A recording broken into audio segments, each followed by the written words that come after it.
नमस्कार, तुम्ही पाहत आहात मुंबई न्यूज 9। तर आजच्या काही खास बातम्यांपासून सुरुवात करूया। काल रात्री उशिरा भाजपचे प्रदेशाध्यक्ष रवींद्र चव्हाण आणि उपमुख्यमंत्री एकनाथ शिंदे यांनी समोरासमोर बसून महायुतीतील मतभेदांवर उघडपणे चर्चा केली तेव्हा महाराष्ट्राचे राजकारण चांगलेच तापले होते। ही बैठक अशा वेळी झाली जेव्हा आगामी महानगरपालिका निवडणुकीवरून दोन्ही पक्षांमधील तणाव वाढत होता। रवींद्र चव्हाण यांनी केंद्रीय गृहमंत्री अमित शहा यांच्याशी अलीकडेच केलेल्या भेटीनंतर ही बैठक आणखी महत्त्वाची ठरते। असे मानले जाते की शहा यांचे सल्लामसलत केल्यानंतर भाजप आणि शिंदे गटांनी त्यांचे मतभेद मागे ठेवून एकत्रितपणे निवडणूक रिंगणात उतरणे आवश्यक आहे असे ठरवले। चव्हाण आणि शिंदे यांच्यातील भेटीकडे आगामी महानगरपालिका निवडणुकीत नकारात्मक संदेश जाऊ नये म्हणून नुकसान नियंत्रणाचा प्रयत्न म्हणून पाहिले जात आहे।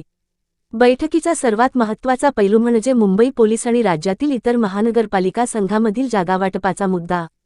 गेल्या काही महिन्यांपासून नवी मुंबई महानगरपालिका NMC वरून दोन्ही पक्षांमधील तणाव वाढत आहे। बैठकीत या मुद्द्यावर सविस्तर चर्चा झाली आणि एक सामान्य उपाय शोधण्याच्या गरजेवर एकमत झाले। उपमुख्यमंत्री शिंदे आणि चव्हाण दोघेही महायुद्धाला महानगरपालिका निवडणुकीत चांगली कामगिरी करण्यासाठी स्थानिक पातळीवर समन्वय मजबूत करणे आवश्यक आहे यावर सहमत झाले। या बैठकीचा सर्वात महत्त्वाचा आणि सकारात्मक निकाल म्हणजे दोन्ही पक्षांच्या स्थानिक अधिकाऱ्यांची संयुक्त समिती स्थापन करणे।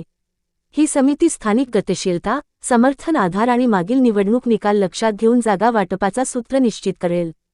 हा निर्णय महत्त्वपूर्ण आहे कारण अलीकडच्या नगरपरिषदा आणि नगरपरिषदांच्या निवडणुकीत भाजप आणि शिवसेनेत जागांवरून अनेक भागात उघडवाद निर्माण झाले होते। नवीन समितीच्या स्थापनेमुळे हे मतभेद लक्षणीयरित्या कमी होतील अशी अपेक्षा आहे। सध्या एवढेच। अशाच बातम्यांसाठी संपर्कात रहा। तोपर्यंत निरोप।